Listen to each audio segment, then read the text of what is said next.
მოგესალმებით ძვირფასო ტელემაყურებლებო, სუსხიანი და ცივი მოსკოვიდან.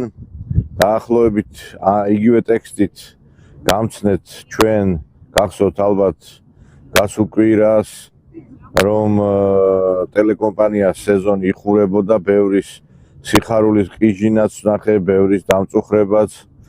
არ ვიცი რატომ არის ესეთი ხალხი გაბოროტებული და ესე ბოღმით ახსავსე მე ვერ ხვდები, მაგრამ ერთი ფაქტია, რომ დღეს ქვეყანას საკმაოდ სერიოზული პრობლემები უდგას და ვინც კი ამის შესახებ საუბრობს, სურთ რომ ყველა გააჩუმონ. აი მონანიებაში რომ არის ერთ-ერთი პასაჟი, დავაბნელოთ ბაბუ, დავაბნელოთ. დაბნელება უნდათ ამ ქვეყნის როგორც ჩანს ვიღაცებს და უნდათ რომ მარტო ერთი ხმა ისმოდეს. განსხვავებული ალტერნატიული ხმა არ უნდა ისმოდეს ამ ქვეყანაში. და ეს არის ძალიან სამწუხარო, იმიტომ რომ იცით რა არის, როდესაც ორთქლის გამოშვებასაც კი ხელი ეშლება, რომ აი რაღაც ადამიანების პროტესტის, ადამიანების გარკვეული რაღაც უკმაყოფილების პროტესტი სადღაც დაფიქსირდეს, ეს შემდგომ გამოიწვევს აი ამ პრინციპს, რომლითაც ყველაფერი ერთიანად ამოხეთქავს და ძალიან ცუდად ამოხეთქავს. ვიღაცებს უნდათ რომ არ გავაგონოთ ჩვენი ხმა, არ ვილაპარაკოთ, არ ვისაუბროთ პრობლემებზე და ეს არ მიგვიყვას ნამდვილად ლოგიკურ დასასრულამდე და შედეგების მხრივ. მე დღეს თქვენ აქედან მინდა რომ ინფორმაციები მოგაწოდოთ უბრალოდ და სხვა მეტი აქ სხვა განზრახულობა არ გაგვაჩნია ჩვენ რომ ჩვენს მოსახლეობას, საქართველოს მოსახლეობას ვამცნოთ იმის შესახებ თუ რა ხდება რუსეთში, რას ფიქრობენ საქართველოს შესახებ და რა პერსპექტივები აქვს საერთოდ ჩვენს ქვეყანას. დიახ, მეგობრებო, დღეს ჩვენი ქვეყანა ძალიან დიდი განსაცდელის ქვეშ არის, იმიტომ რომ მიდის მსოფლიოში ახალი გადანაწილება და აი ჩვენ როდესაც საუბრობდით იმის შესახებ, რომ მაგალითად ეს ომი დასრულდებოდა ისე, როგორც დასრულდებოდა უკრაინა-რუსეთის ომზე მაქვს საუბარი. და რომ ის ადამიანები, რომლებიც ჩვენ მოღალატეებად გვაცხავდნენ, რომ ამბობდით, რომ უკრაინა სასტიკად დამარცხდებოდა, დღეს თავად საუბრობენ ამის შესახებ. ეს მარტო ნაცებს და ნაცხრობას არ ეხება. ჩვენ ვამბობდით, რომ არ შეიძლებოდა უკრაინელების მხრიდან ყოფილიყო რაღაცა გამარჯვებაზე საუბარი. არ შეიძლება ბირთვულ ქვეყანას მოუგო ომი.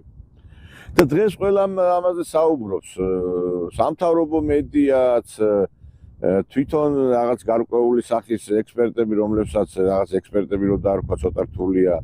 სად იყავით თქვენ მაშინ მართლაც აი ამ უკრაინის დროშებს რო აფრიალებდით? დღეს რო გახდით იმ რეალობის მომსწრე და დღეს სხვადასხვა ობიექტურად მაშინ ხო სხვა პოზიციები გქონდათ. უმცირესობაში ვიყავით ჩვენ რო საუბრობდით, რომ უკრაინა დამარცხდებოდა, ზელენსკის ფეხებით დაბკიდებდნენ. დღეს უკვე ახლოს არის ის პროცესები, როდესაც მიღწეული იქნება საბოლოო შეთანხმება, ეს 28 პუნქტიანი შეთანხმებაზე არ მაქვს საუბარი, საერთოდ აქ არის საუბარი უკრაინის სრულ კაპიტულაციაზე. იმიტომ რომ არ შეიძლება ამხელად გიგანტ ქვეყანას მოუგო ომი, ქვეყანამ, რომელიც დამოკიდებულია იმაზე, ვინ მიაწვის იარაღს. იარაღს, როდესაც შენ გაწვიან და ამაზე ხარ დამოკიდებული და ერთი კვირა რო შეგიჩერონ იარაღის მიწოდება შეიძლება ფატარულად დასრულდეს შენთვის ომი, აქედან გამომდინარე რა პერსპექტივებზეა საუბარი და რა წარმატებაზეა საუბარი. თავად აი ხა ისრაელი, რომელიც დღეს რა თქმა უნდა ძალიან ისეთი დიწინააღმდეგობას და სერიოზულ ძალას წარმოადგენს, რომ არა ამერიკის ხარდაჭერა, რომ არა ამერიკის მიერ იარაღის მიწოდება, ისრაელი რა თქმა უნდა შორს იქდებოდა იმისგან, რომ იმ ჰეგემონიური მდგომარეობიდან გარკვეული პრინციპები ეკადაგა. ისრაელს ყავს დიდი ლობი და ისრაელს ყავს დიდი მხარდაჭერა და უკრაინას, რომელსაც დღეს აღარავინ აღარ დარჭა, ევროპაშიც კი აღარ დარჭა მხარდამჭერები, ამერიკაშიც აღარ დარჭა რეალურად მხარდამჭერები, იმიტომ რომ ყველა ხვდება რომ არ შეიძლება ჩაყვნენ ჭაობში ზელენსკის რეჟიმს. და ჩვენ სამწუხაროდ ვაგვიანებთ რაღაც გარკვეული ნაბიჯების გადადგმას, ამაზე მაქვს საუბარი. ჩვენ პირადად მე როდესაც საუბრობ რაღაც პროცესებზე, ამას შემდგომ საუბრობენ რაღაცა გარკვეული მოგვიანებით და ეს სამწუხაროდ ქვეყანას არ ადგება. რომ საუბრობდით მაგალითად აი ამ სოდომისტების დღის წესრიგზე, ამას დაიწყეს გვიან საუბარი. უკრაინაზე რომ საუბრობდით, რომ უკრაინა მარცხდება, გვიან დაიწყეს. საუბრობთ რუსეთ-საქართველოს ურთიერთობის ადგენაზე და ამაზე სამწუხაროდ ჯერჯერობით არავინ არ საუბრობს. დღეს სამწუხაროდ საქართველოში არის სრული რუსოფობიული გარემო შექმნილი. და დღეს ძალიან ძნელია რომ საქართველოსთან რაღაცა ხმა გააგენო ამ მიმართულებით მოსახლეობას. ყველაფერი ის რაც პლატფორმები იყო და რაღაცა კიდევ ჟუტავდა რუსულ-ქართულ ურთიერთობებისთან მიმართებით ყველაფერი ჩაქრა. ერთადერთი ჩვენი ტელევიზია და ისიც უკვე რუსეთიდან, რომელიც ამის თაობაზე ლაპარაკობს. დღეს მე ხშირად მეკითხებიან იმის შესახებ, რას ვფიქრობ აი ამ არაბული ინვესტიციების თაობაზე. მე თქვი და ეხაც ვიმეორებ, რომ მკვეთრად უარყოფითი დამოკიდებულება გამაჩნია ამის თაობაზე. და ბევრი აი ნიშნის მოგები და რატო ისა და რომ ამას საუბრობ, ზოგს გონია რომ ამას მე ვერ ვიტყვი, ან მეშინი ამის თქმის და აი რატო არ იძახი? ვიძახი მეგობრებო. ვიძახი, მაგრამ თქვენ რატო არ იძახით იმას, რომ რუსულ-ქართული ურთიერთობები უნდა აღდგეს? თქვენ რატო გეშინიათ იმისი, რაც რეალურად არის წამალი ჩვენი ქვეყნის? ის რომ დღეს საქართველოში დამოკიდებული ვართ ჩვენ აი ესეთ ინვესტიციაზე და რომელზეც სხვა ინვესტიციებზე ვერ ვსაუბრობთ, ესეც იმ რუსულ-ქართული ურთიერთობების ჭიხში მოქცევის პრობლემა არის, თორე დღეს საქართველოში ბელორუსიული, რუსული ინვესტიციების შემოსვლის შემთხვევაში საქართველოში სამშენებლო გარკვეული პროცესები იმ მიმართულებით კი არ იქნებოდა, რომ რაღაცა სახლები აშენებულიყო, მხოლოდ და კორპუსები აშენებულიყო უცხოელებისთვის. იქნებოდა სამშენებლო სამუშაოებული ახალი საწარმოების ფაბრიკების შექმნასთან დაკავშირებით. ალექსანდრე ლუკაშენკომ გააკეთა განცხადება მაგალითად იმის თაობაზე, რომ როდესაც საქართველოში იყო მილიონ სამუშაო ადგილი შეუქმნიდა საქართველოს. თქვენ იცით რომ მილიონი სამუშაო ადგილი რა პროცესებია? ეს არის უემიგრანტების დაბრუნება საქართველოში, ეკონომიკის გაჯანსაღება. და კორპუსების შენებლობა და ბინების შენებლობა, რომელიც რაღაც გარკვეული ეფექტი, რა თქმა უნდა, იქნება, რა იქნება, აშენდება ეს კორპუსები, შევა ხალხი საცხოვრებლად და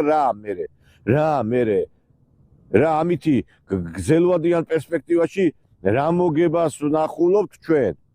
გეკითხებით. რა მოგებას ნახულობთ საქართველოს? და ასეთ პროექტების განხორციელებას ვიღაცები რომ რაღაცა სკეპტიკურად უყურებენ, მოღალატებად, კი არ უნდა გამოვაცხადოთ. უნდა მოусმინოთ ამ ხალხსაც, იმიტომ რომ იცით რა არის? მე არ მინდა ისეთი საქართველოს, სადაც საქართველოში ქართველები არ იცხოვრობენ. დღეს გვაქვს ჩვენ რეგიონები, სადაც ქართველები არ არიან. ესეთი საქართველო გინდა თქვენ? სადაც ქართული არის მის, ქართული ვერ ისწავლეს იმ ჯგუფებმა, რომლებიც ცხოვრობენ ამა თუ იმ რეგიონში. თუ ჩვენ ესეთ საქართველოს ვაშენებთ, სადაც იქნება ქალაქები, იქნება დასახლებები, სადაც საქართველოს ვერ გაიგონებთ, ჭირსაც წაუღია ესეთი ქვეყანა. საქართველო არის პირველ რიგში ქართველების ქვეყანა. და ეს საქართველო ქართველებმა მოიტანეს და აქედან გამომდინარე, ჩვენ როდესაც საუბრობთ იმის შესახებ, რომ არის ამის საშიშროება, ბევრი გვეუბნება სკეპტიკურ განცხადებებს აკეთებს, რომ აიო თქვენო რა გონიათო რა აქო ჩამოვლენო ვიღაცებს, ჩამოსულები არიან, რაღაც ჩამოვლენ, ჩამოსულები არიან ქუჩაში რომ გავივლით და ტრანსპორტში რომ დავჯდებით, ხო, ხედავთ რომ აივსო ქვეყანა მიგრანტებით. და უკვე იქამდე მივიდა სიტუაცია, რომ ცალკეულ შემთხვევებში ეს მიგრანტები ქართველებს ურტყამენ და ცემენ. და როდესაც ლაპარაკობ თქვენს რომ ამდენი კიდევ უამრავი ადამიანი ჩავა, ეს პრობლემას არ შექმნის. ორი გლეხი ჩამოვიდა საქართველოში და დღეს 500-600 არიან ისინი. და ვიღაცები რომ რაღაცა თავი მოაქვთ რომ პროფესორებად რომ არ იქნება, ვერ იქნება, არ ჩამოვლენ. არა ბიჭო, ეხლა ეს უცხოელი ინვესტიციას რო ახორციელებს, იმას იზამს, რა ქვია, მხოლოდ იმაზე ფიქრობს, ქართველები ავაყვაო და ავაღორძინო. ჩვენ კიდევ ერთხელ ვიმეორებთ, ამ ყველაფრის მიმართ დამოკიდებულება, როდესაც გვაქვს, ისიც უნდა გქონდეს ალტერნატივა რა არის. რამ შეიძლება ჩვენი ქვეყანა გადაარჩინოს? ინვესტიციები რო უნდა განხორციელდეს, ამაზე ორი აზრი არ არსებობს, მეგობრებო. ჩვენ ინვესტიციების და კაპიტალის მოზიდვის წინააღმდეგ კი არა ვართ, მაგრამ ეს ინვესტიციები უნდა განხორციელდეს იმ მიმართულებით, რომ საწარმოები, ფაბრიკები და ქარხნები შეიქმნას საქართველოში. დღეს აი ამ ხელა ქალაქები რომ გვაქვს, საწარმოები, ფაბრიკები სად არის? ეს ხალხი აქ რო იცხოვრებს ამ ქალაქებში, სად იქნება დასაქმებულები, მაინტერესებს. ადამიანებს არჩევს საბადებელი, საიდან ექნებათ. დღეს აი მარტო მოსკოვში, ბელორუსში იმდენი საწარმოები, ფაბრიკები შენდება და აშენებულია და კიდევ ემატება, რომ არ ვიცი და მოსკოვზე საერთოდ და რუსეთზე საერთოდ საუბარი არ არის. თქვენ რომ გადმოსცემთ ინფორმაციებს, რომ ეს ქვეყანა ინგრევა თითქოს და რა ვიცი, კატასტროფის პირას არის, აი მეცინება კიდევაც ამაზე რომ რაღაცა რეაგირება გავაკეთო აქიდან. ქვეყანაში ყველა საუბრობს რაღაც პრობლემებზე, მაგრამ ძირითადი პრობლემის გასაღებზე არავინ საუბრობს, იმიტომ რომ ეშინია ამ იარლიკებისა და ეშინია აი ამ გარკვეული ბულინგის, რომელიც ხორციელდება. აი დღესაც კი ვერ მივედი ჩვენ იქამდე ვთქვათ, რომ ხო აი უკრაინა მარცხდება, ხო აი ქვეყანაში უკვე სხვა სიტუაცია იქნება და სოფლიოში, მაგრამ ყველა მაინც იგივე საუბრობენ, რომ აი რუსეთთან დამოკიდებულება მაინც არ შეიძლება, იმიტომ რომ ეს ოკუპანტია. დღეს ჩვენ შემოგთავაზებთ საკმაოდ საინტერესო ინტერვიუს. თქვენ ამას ნახავთ ჩემი მონოლოგის დასრულების შემდგომ ადამიანთან, რომელიც არის რუსეთის შერაღების ერთ-ერთი და რუსული შერაღებული ძალების ერთ-ერთი თვალსაჩინო და აგრეთვე რა ვიცი ძალიან ისეთი წარმატებული პერსონა, რომელსაც საკმაოდ დიდი წონა აქვს ამ ქვეყანაში და მე ეს ინტერვიუ ჩავწერე ცოტა ხნით ადრე. მინდოდა ეს ინტერვიუ გასულიყო ჯერ კიდევ ტელეკომპანია სეზონის მაყურებლისთვის, მაგრამ ეხლა მე ამ ყველაფერს შემოგთავაზებ თქვენ და თქვენ ნახავთ რასთან გვაქვს საქმე. როგორი სიყვარულით არიან განწყობილი ადამიანები ჩვენი ქვეყნის მიმართ, საქართველოს მიმართ. და ჩვენ სამწუხაროდ ამ ყველაფერს პასუხობთ იმითი, რომ გვაქვს ისეთი რეაქციები, რომელიც ნამდვილად არ წაადგება ჩვენ ქვეყანას. ჩვენ ისე ვიქცევით თითქოს რაღაცა ბირთვული შეერაღების მქონე ქვეყანა ვიყოთ და ჩვენ თითქოს რაღაცა ბერკეტები გაგვაჩნდეს აქით, რომ ვიღაცები დავამარცხოთ. არ არის მეგობრებო ეს ესე. და მე მინდა რომ აი ეს გაიგოთ თქვენ და შეიგნოთ ეს თქვენ, იმიტომ რომ წინააღმდეგ შემთხვევაში ჩვენი ქვეყანა დაიღუპება. ხვალ რომ დავიწყებთ რუსეთთან დიალოგს, ეს იქნება ძალიან გვიანი. იმიტომ რომ ყველაფერს აქვს თავისი დრო. და ვიღაცამ იმის გამო რომ ჟენევაში შოპინგზე ვერ წავა და ვიღაცა რომელიც ევროპაში ვერ წავა და გრანტებს ვერ მიიღებს, ამის გამო ხო არ უნდა დავღუპოთ ეს ქვეყანა რა. მე არც რაიმე დივიდენდებს ვიღებ იმისგან, როდესაც საუბრობ, რომ რუსეთთან დიალოგია საჭირო და არც რაიმე გარკვეული მოლოდინის რეჟიმში ვარ. აქაც ეხლა აქედან ჩვენ რომ მაუწყებლობთ რაღაცა საველე პირობებში გვიხდება თქვენი თვის ხმის მიწვენა, ნამდვილად არ აქვს შექმნილი ისეთი პირობები, რომ რაღაცა კომფორტულ გარემოში ვიყოთ. ვიღაცას გონია იცით, რომ რუსულ-ქართულ ურთიერთობებზე საუბარის რაღაცა ვიღაცა მხარს უჭერს. იცით რა არის? რუსეთს იმდენი პრობლემები აქვს დღეს და თავად ჩართული ამ ომში. თქვენ გონიათ ეხლა დღე-დაღამე იმას ფიქრობს, აი საქართველოს როდის დაიწყებს მას? არ დაიწყებს საქართველოს დალაპარაკს რუსეთთან და მიიღებს იმას, რაც მიგვიღია აქამდე. ეს ჩვენი ქვეყნისთვისაა საჭირო, თორე ვიღაცას გონია, რომ აუ ეხლა რუსები გვეხვეწებიან, თქვენი ჭირიმე თქვენ გენაცვალე. არ არის ესე. ის პოზიტიური სიგნალებიც, რომელიც არის მაგალითად საგარეო უწყებიდან, იგივე რუსეთის ოფიციალური პირებიდან, ეს არის ავანსი იმისათვის, რომ საქართველოს ნაბიჯი გადადგას. როდესაც ლაპარაკობენ, რომ აი საქართველოს მიმართ არიჩენს ევროპას სწორ დამოკიდებულებას, ვიღაცას გონია, რომ აქ ძალიან ბევრი ამით არის ძალიან კმაყოფილი, რომ საქართველოში რუსოფობია და საქართველოში არ იდგმევა ნაბიჯები რუსეთთან დიალოგის მიმართულებით. არ არის ესე მეგობრებო და მე იცით რაზე მწყდება გული, რომ ყველაფრის რაღაცა სიცრუისა და სიბნელის ვაკუუმში ვართ. ეხლა აი გუშინ გავეცანი ინფორმაციას, რომ უკვე მიღებული იქნება გოსდუმაში კანონი იმის თაობაზე, რომ აი ეროვნული ნაციონალური ინტერესების იდენტობის წინააღმდეგ რაღაცა ფილმები აკრძალული იქნება. თქვენ ატყობთ რა ქვეყანაზეა საუბარი, რომელიც ისე უწყობს ხელს თავის იდენტობას, რომ თავის ნაციონალურ ინტერესებს, რომ გძალავს მოსახლეობის განწყობების წინააღმდეგ და ეროვნული ცნობიერების საფრთხის შექმნის წინააღმდეგ იღებს ნაბიჯებს. ჩვენ ვერ გავიგებ ეროვნული ცნობიერება კი არა, ყველაფერი წაუშალეთ ჩვენ თაობას. გვიხარია ის, რომ ქართულ ენაში არის გამოცდები 2 ეხლა მიღებული. კი მაგრამ 13 წელი რომ აქამდე არ მივიღეთ ეს კანონი, ეს არის სამარცხვინო, თორე ის რომ ეს ქართულ ენაში გამოცდა იქნება, ეს რა არის? ეხლა ისეთი აღსანიშნავი საქართველოში ქართული ენის გამოცდა რომ უნდა იყოს, ამაზე საერთოდ ლაპარაკი ღირს და ლაპარაკის ვინ გვიშლიდა ხელს მაინტერესებს, თუ 13 წელიც კიდე სააკაშვილი იყო ხელისუფლებაში, რომ ქართულ ენაში გამოცდა ჩატარებულიყო და ეხლა რა გინდა თქვენ თქვათ, რომ ამაზე ეხლა ჩვენ გამოვიდეთ და ის 1991 წლის 13 მაისი მოვაწყოთ, რომ ქართულ ენაში გამოცდას ვატარებთ. ეს უნდა ყოფილიყო აქამდე გაკეთებული. კარგია კი ბატონო, ეხლა რო კეთდება.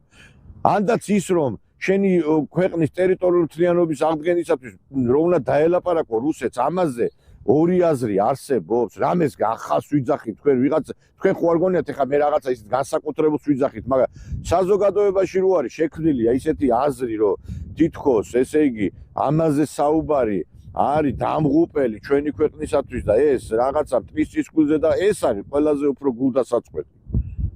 რატო გეშინია თქვენ, აი თქვენ რო ლაპარაკობთ ვიღაცებს, რომ აი იმ არაბულ ინვესტიციებზე რატო ხმას არის ვიღებ მეგობრებო და ვარ წინააღმდეგი. მეტი რა ვქნა ხა, მე არა ვარ პრემიერ-მინისტრი, რომ ამას ბეჭედი დავარტყა. მაგრამ თქვენ რატო არ იღებთ ხმას იმაზე, რომ ალტერნატივა უნდა იყოს აქ სხვა და რომ აქ უნდა იყოს სხვა მდგომარეობა, რომ საქართველოს გადარჩენა არის რუსეთთან ურთიერთობა. აი ამაზე რატო არ ლაპარაკობთ?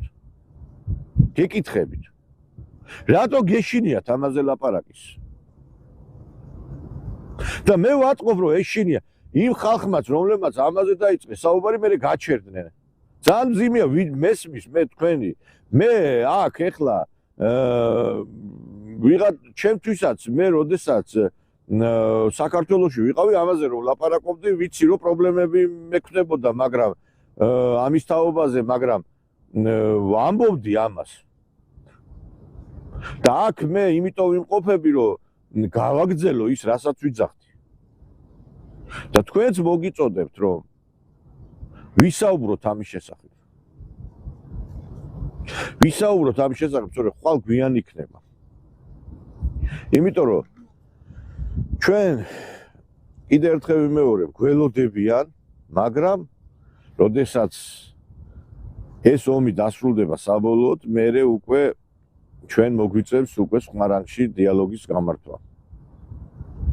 ამას თქვენ თვითონაც ნახავთ. რუსეთი იმარჯვებს უკრაინაში და იმ ავანტყოფებს მინდა მივმართო, რომ დარბოდით ქუჩაში და უკრაინის დროშებს. სად არის უკრაინის დროშები, რატო გადავმართ? ხაი ჟივე უკრაინუ და რაღაცა რო იძახთით მას, რა ქვია, რომ რუსეთი დამარცხებულია, რუსეთი განწირულია. სად არის რუსეთი დამარცხებული, მაინტერესებს. სანქციებაზე საუბრობდნენ რუსეთის და თვითონ ჩაიგდებს მდგომარეობაში, ევროპა სულს გაფავს. აი აქ რუსეთში ვიმყოფები და მე არ ვიცი, საერთოდ არ იგრძნობა, რომ ეხლა ომი მიმდინარეობს ამ ქვეყანაში, ვერ იგრძნობ ამას. ქვეყანა აგრძელებს თავის რეჟიმით ცხოვრებას, ქარხნები, საწარმოები, ფაბრიკები მუშაობენ, ყველა იქითკენ არის მომართული, რომ რაღაც დოვლათის შექმნას. პირიქით, არნახული მიგრანტებისა ჩამოდის ამ ქვეყანაში, განსაკუთრებით პოსტსაბჭოური სივრციდან და გული მწყდება იმის შესახებ, რომ ჩვენ ვერ ვიყენებთ აი ამას, რასაც იყენებენ მაგალითად სხვა ქვეყნის წარმომადგენლები. დღესაც ევროპელები შენატრიან და ელოდებიან იმას იმ დღეს, როდესაც ევროპული კომპანიებისთვის გაიღება კარები, იმიტომ რომ ძალიან დიდ ზარალს განიცდიან იმის, რომ ევროპული კომპანიები ვერ შემოდიან რუსეთში. და ჩვენ ამით ვერ ვსარგებლობთ. დღეს ბაზარი არის აქ თავისუფალი იმისათვის, რომ ქართული პროდუქცია შემოვიდეს. აი შევდივართ ახლებს, ვათვალიერებ მაღაზიების. ესე იგი, რა ვიცი, თითქმის უამრავი ქვეყნის ჩაის ხედავ, ქართული ჩაი არ არის. ერთი ღვინის ნაწარმი კი ბატონო არის, მაგრამ ქართული პროდუქცია, სოფლის მეურნეობის და სხვა მიმართულებით რო შემოვიდეს, ეს ხო ქვეყანას შვებას მოგვირდა და ქვეყანა ხო განვითარდებოდა. მარტო სახინკლეებითა და სახაჭაპურეებით აქ ჩვენ რო გავხსნათ, ვერაფერს ვერ მოვიგებთ. შეიძლება ქართველმა ბიზნესმენებმა, რომლებიც აქ მოღვაწეობენ, რაღაც ხერი ნახონ, მაგრამ ქართველი გლეხი რა ხერს ნახავს, იმითი რომ მაგალითად პროდუქციას ვერ გამოიტანს აქ, ვერ შემოიტანს აქ. ვეღაცას გონია, რომ ქართული საქმე არის მარტო რაღაცა კონცერტები, ხაჭაპური, ხინკალი და რაღაცა და რეალურად საქმე ის არის, რომ ხაჭაპურს და ხინკალს აქ სხვა ეთნიკური ჯგუფებიც საკეთებენ და რესტორნებიც აქვს ქართული. გახსნილი რამდენჯერ ყოფილი ვარ ესეთ სიტუაციაში, რომ ქართული რესტორანი აწერია, შევედი, ვიფიქრე, ქართველების არის გამიხარდა და თურმე ეს არის რუსების, ტაჯიკების, უზბეკების და არავით არის კავშირი. იმასაც კი ვერ ვიყენებთ და ამაშიც შნო არ გაგვაჩნია. ამაშიც. რომ ჩვენი რაც არის ის მაინც გამოვიყენოთ. ერთ-ერთ რესტორანში ვიყავი და ეხა ხინკალი მომენატრა და უთხარი რომ ნამდვილად კარგ ხინკალს აკეთებთ მეთქი აქ მე. კიო კაცო, ქართველი მზარეულებიც არისო აქო და ყველაფერი ისე არისო როგორც საჭიროა მომიგო ამ რუსმა მენეჯერმა და რაღაც შემთხვევით ეხლა ღია არის ეს სივრცე, სადაც მზარეულები მუშაობენ და რაღაცა მომიწია იქ უცბად გავლა და დავინახე რომ ქართველი კიდე ტაჯიკები აკეთებდნენ აქ და ტაჯიკები იყვნენ მზარეულობი და არაფერი კავშირი არ იყო საქართველოსთან და ისეთ სავსე იყო რესტორანი ჩემდა გასაკვირა და საერთოდ კავშირი არ ქონდა არც ქართულ კერძებთან, არც ხინკალი ვარგო და არც არაფერი მიკვირდა ამ ხალხს რა უნდა აქ მეთქი. ანუ მაგრამ მაგათ გონიათ რომ ეს ქართულია. ანუ წარმოგიდგენიათ ხალხო თქვენ რომ ესე იგი აი ჩვენი რაც არის პროდუქტი, ჩვენი ნიშა რო არის, ამასაც კი ვერ ვიყენებ ჩვენ აქ. ამასაც. კი, ბევრ ქართველს აქვს გახსნილი და წარმატებულადაც კი მუშაობს ამ მიმართულებით, მაგრამ იცით რა არის? მე რატო უნდა ვხედავდე მაგალითად აქ რომ ციტრუსის სეზონი მოვიდა, რომ ქართული ციტრუსი არ იყოს, ლიმონი, პორტოხალი, რატო არ უნდა იყოს ქართული კივი, ქართული თხილი, ქართული პროდუქცია, რატო არ უნდა იყოს აქ გეკითხებით? რატო არ უნდა ვიყოთ წარმოდგენილი რუსეთში ისე როგორც საჭიროა? რატო არ უნდა ვიწყებდეთ მოლაპარაკებას იმის თაობაზე, რომ როგორმე დავიწყოთ დიალოგი? როცა აგერ კაცი, რომელიც ჩეჩნეთის ეროვნული გმირი, რუსეთის ეროვნული გმირი და პუტინთან დაახლოებული პირი ინტერვიუში ნახავთ საუბრობს, რომ მას საქართველო უყვარს, ქართულიც კი იცის. საქართველოს მიმართ სითბოს გამოხატავს. ჩვენ რატო უნდა ვეძახდეთ ამ ადამიანს და სხვა ადამიანებს რაღაცა გარკვეულ ეპიტეტებს სხვაგვარს? რატო არ უნდა იყოს შეფასებები ადეკვატური ისეთი ადამიანების მიმართ, რომლებიც ჩვენი ქვეყნის გარკვეული ინტერესების სადარაჯოზე მდგომ ადამიანებად შეიძლება ვაქციოთ ჩვენ? თქვენ ხო არ გონიათ ეხლა რომ აქ ეხლა მე რო ვარ ვიღაცეები რაღაცნაირად აი ამ ქართული სიტყვის თქმაშიც რაღაცა ხელშეწყობა მაქვს. როგორც საქართველოში ვიყავ ისე ვარ აქაც. მიხდება ბრძოლა, მიხდება გარკვეული არ ვიცი რაღაცნაირად დიდი სამუშაოს გაწევა რომ აი ეს სიტყვა თქვენამდე მოვიტანო. იმიტომ რომ ვიღაცას გონია რომ აი რუსულ-ქართულ ურთიერთობებზე რო ილაპარაკებს, ეს ამაში რუსეთმა უნდა დაგვიჭიროს ხარი და რუსეთი უნდა იყოს ამ კუთხით რაღაცა გენერირების მოხდენი. არა მეგობრებო, ჩვენ საქმეს სხვა არ გააკეთებს. ერთ-ერთმა ქართველმა პოლიტიკოსმა, რომელსაც დიდი თანამდებობები ეკავა, მითხრა, აიო რა ვქნაო ამ მიმართულებით რუსეთიდან რომ დაფინანსება არ არისო და მე როგორ ვილაპარაკო რუსულ-ქართულ ურთიერთობებზე. ესე იგი თურმე საქართველოში რო ილაპარაკო ამაზე უნდა ელოდო რაღაცა დაფინანსებას. თურმე ესე იგი შენი ქვეყნის გადარჩენა თუ გინდა ვიღაცამ ამისათვის უნდა ფული მოგცეს, გესმით თქვენ ხალხო? შენ თავი თუ გინდა გადაერჩინო ხვის დახმარებას უნდა ელოდო და მით უმეტეს ესეთი დახმარებები მე როგორც ვიცი უამრავი იყო, მაგრამ ვიღაცებმა მე ეს სხვაგვარად გამოიყენეს. მე მინდა გითხრათ ერთი რა. წამზომი ჩართულია და ჩვენ შეიძლება კიდევ ერთხელ მეორე ძალიან ცუდ მდგომარეობაში ავგვიჩნდეთ. ამას გეუბნებით სრული პასუხისმგებლობით. მით უმეტეს, როდესაც უკვე საცაა დამთავრდება ეს უკრაინის რუსეთის დაპირისპირება, იმიტომ რომ ბელორუსის პრეზიდენტი გამოვიდა ლუკაშენკო და უთხრა რომ თქვენ ოდესა მაინც გაქვთ, ნიკოლაევი გაქვთ და შეირგეთ ეს თორე ხვალდაზე ესეც არ გექნებათ. უკრაინა ისეთ მდგომარეობაში ჩავარდა, შეიძლება საერთოდ დაასრულოს ქვეყანა იმ ფორმით არსებობა, როგორი ფორმითაც არის. თორე ქვეყანა როგორც ასეთი იქნება, ამას რა თქმა უნდა ვერავინ ვერ გადაიტანს სადმე და ვერ წაიღებს. ამიტომ დასკვნები გამოვიტანოთ და რეალურად იმ მიმართულებით ვიფიქროთ, ამ მიმართულებით არის საფიქრანი. ეხლა კი შემოგთავაზებ ძალიან საინტერესო ინტერვიუს, თქვენ ნახავთ, სიურპრიზად დაგიტოვებთ. ვისთან გვაქვს ინტერვიუ და თქვენ თვითონაც მიხვდებით რომ საქართველოს აქვს გადასადგმელი набиჯები серьезული, თორე ხვალდაზე გვიანი იქნება. Добрый вечер, дорогие друзья. В эфире итоговая передача недели. Мы начинаем нашу передачу, и сегодня у нас очень почетный гость.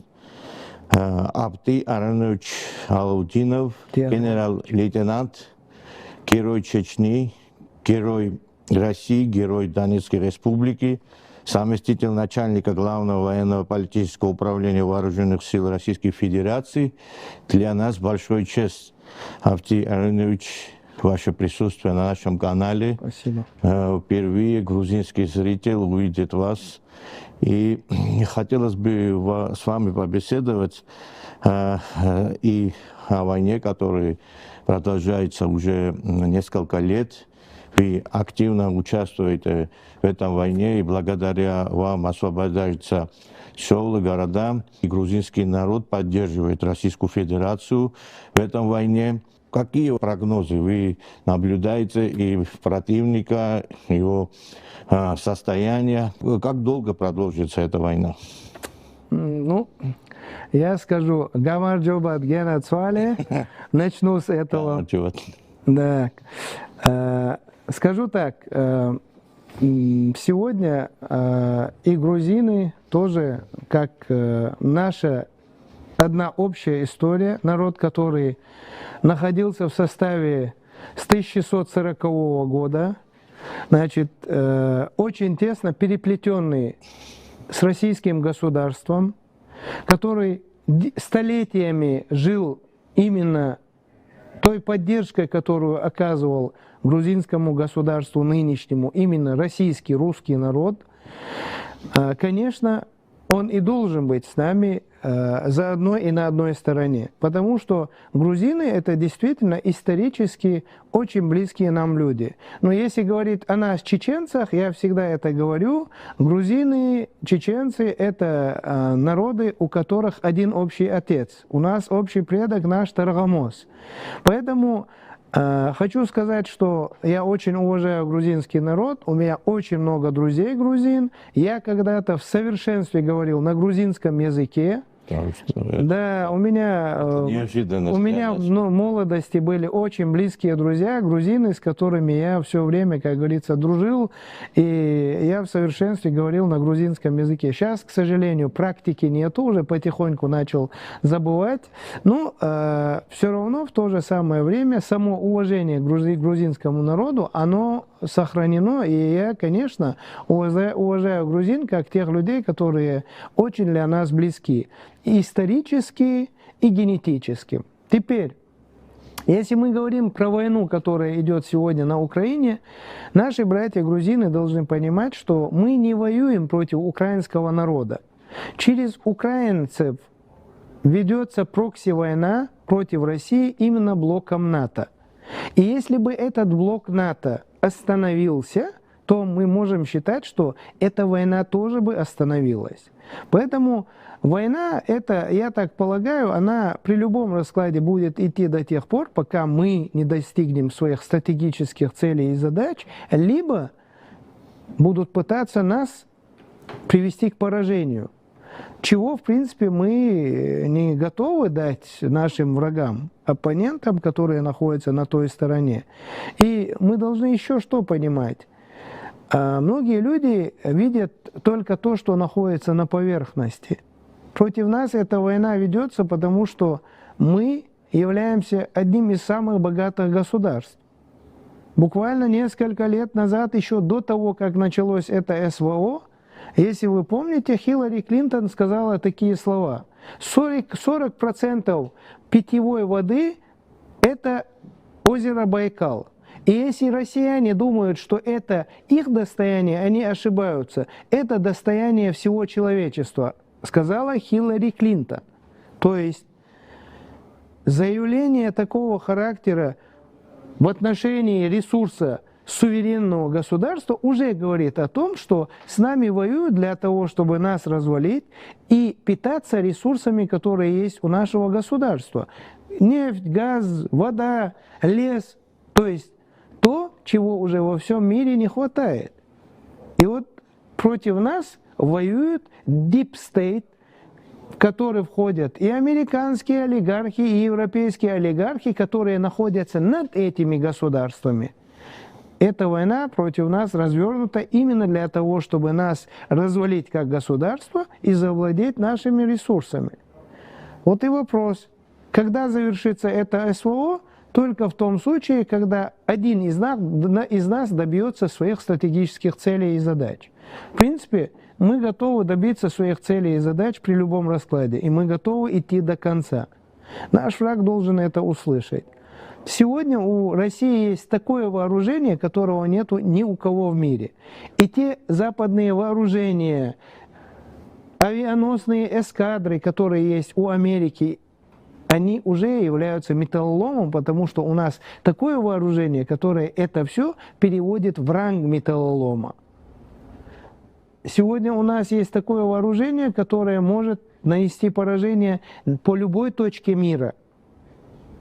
А то, что мы на передовой сегодня воюем 4 года, продвигаемся потихоньку, полностью перемололи украинскую армию, перемололи такое количество техники, которое было поставлено блоком НАТО, и причем у нас потери в разы меньше, чем у нашего противника.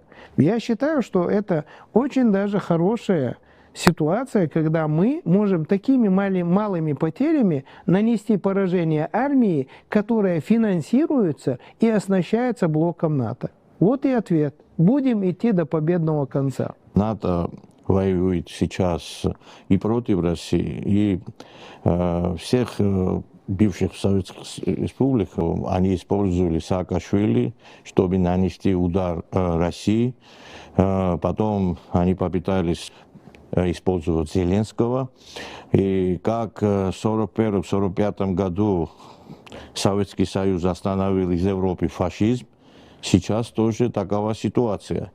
Из Европы идет фашизм и останавливает Россию. Вы как думаете, перерастет эта война России с Европой? Потому что канцлер Германии официально говорит, что наша цель – начать войну с Россией. И лидеры Европы так высказываются. Перерастет ли эта война с Россией, с Европой? Вы как думаете? Война России и блока НАТО будет однозначно. Вопрос когда? Блок НАТО, он по-любому не остановится до тех пор, пока мы не сразимся напрямую. Это будет. Это написано в Писаниях священных.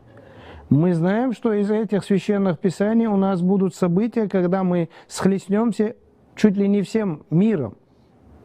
Тут для нас ничего нету нового. Вот почему мы готовим себя к этой войне. Вот почему блок НАТО не в состоянии нам противостоять. Если они не оставят нас в покое, мы, конечно, будем воевать. И мы будем воевать до конца. Я опять повторяю слова Путина, которые он сказал. Мне очень эти слова нравятся. Зачем нам нужен мир, в котором нет России? То есть, если встанет вопрос того, что Россия перестанет существовать, все наши ресурсы будут применены, и не будут существовать те государства, которые решили против нас воевать. Вот и вся суть. Поэтому у нас нет необходимости бояться Европы или Америки, или их ресурсов. Потому что духом мы сильнее, и Россия – это страна, которую любит Бог. Вот это самый важный фактор. Сегодня Путин сумел вокруг себя объединить весь российский народ. Это тоже большой плюс. И еще есть еще один плюс. Это то, что те государства, которые от нас отвернулись и думали, что им надо бежать как можно быстрее в Европу и обниматься с Америкой, они тоже потихоньку начали просыпаться. Та же самая Грузия. Сегодня Грузия же понимает, что Америка не принесла в Грузию ничего хорошего. Вы потеряли все, что у вас было.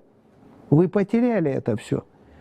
Ваша история – это история, которая тесно переплетается с Россией.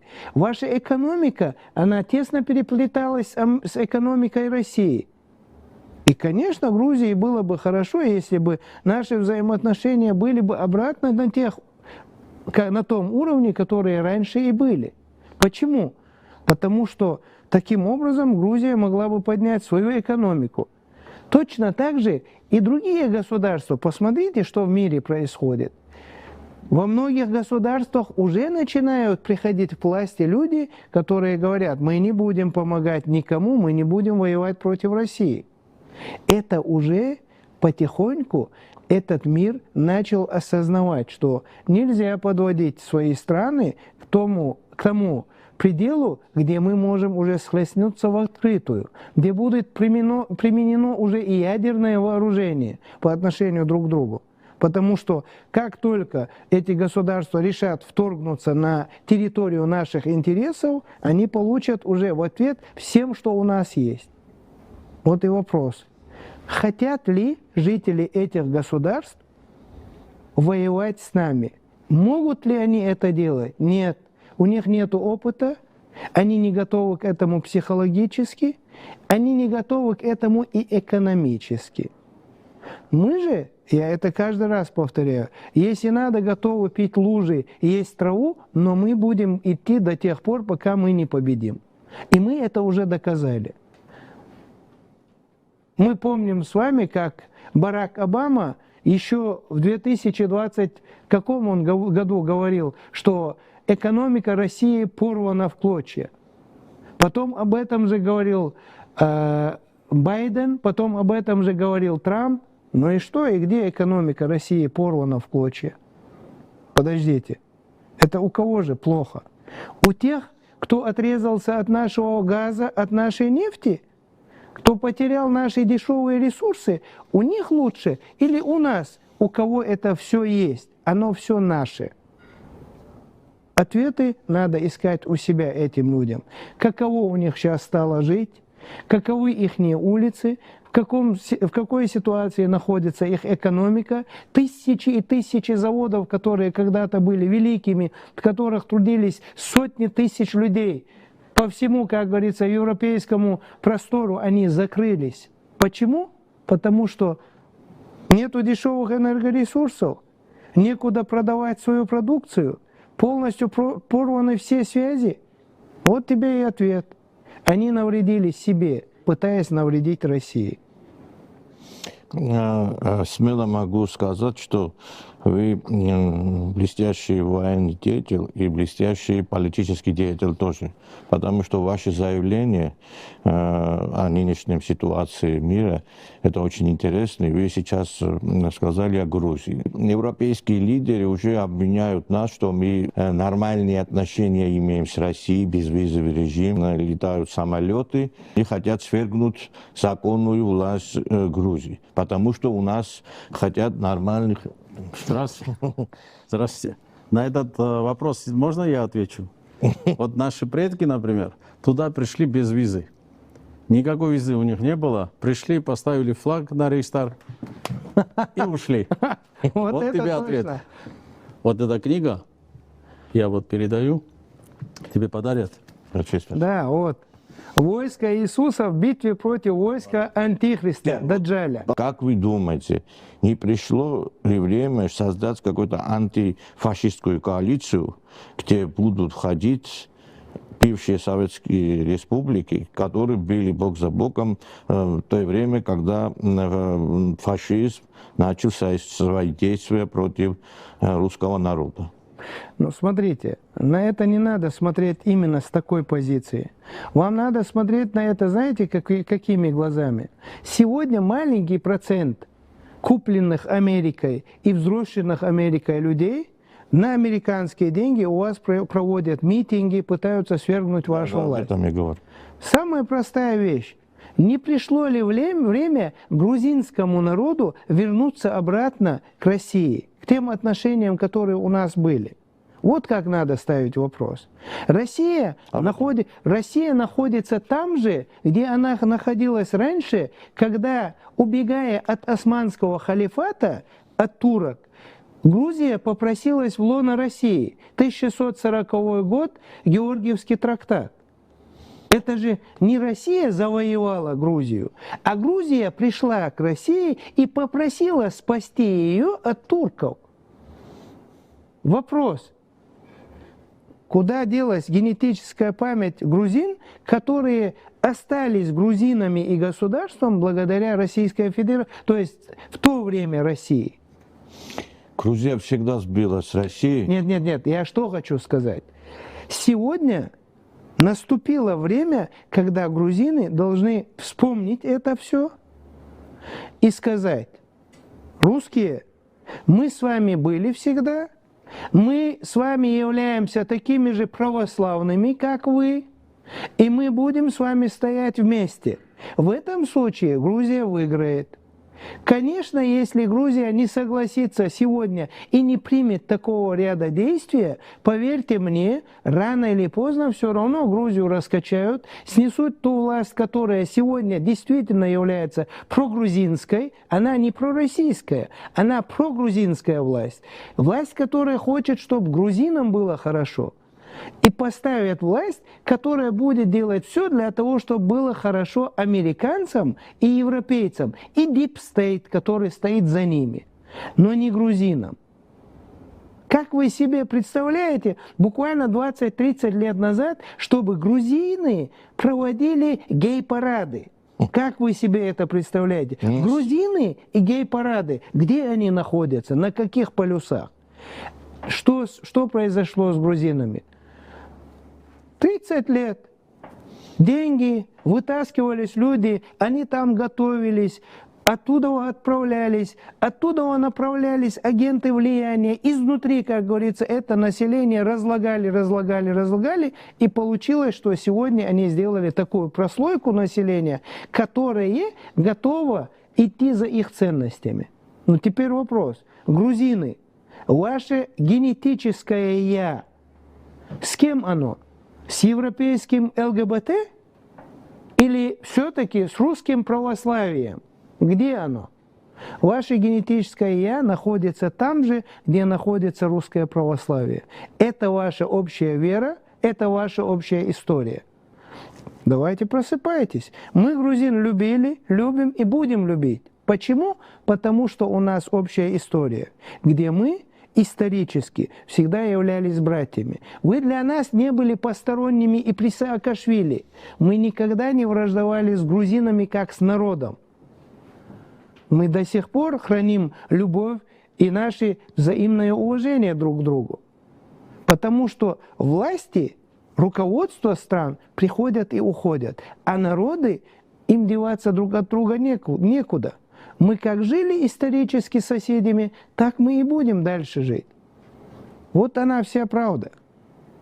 Большое спасибо, Артем Иванович, за такую интересную беседу. Вы сказали, что раньше знали грузинский язык хорошо. Я вас приглашаю в Грузию, чтобы уже практика уже будет с грузинским гостеприимством. И все грузины после этого интервью еще полюбят вас. И после этого интервью еще большой интерес будет с вашей фигурой. Большое спасибо. Я очень люблю Грузию, я очень уважаю грузин. И, конечно, даст Бог, когда-нибудь, когда у меня получится, я обязательно хочу приехать в Грузию для того, чтобы у вас погостить. Потому что действительно у нас с вами общие предки, общий отец, и мы являемся генетически близкими друг к другу людьми.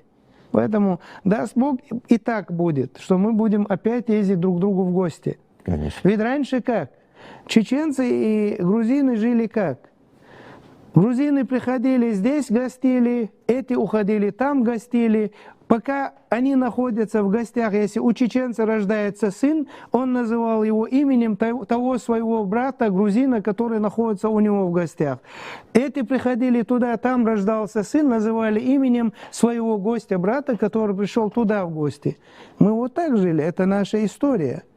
А потом нам кто-то, видишь ли, захотел рассказать, какие мы нехорошие друг для друга.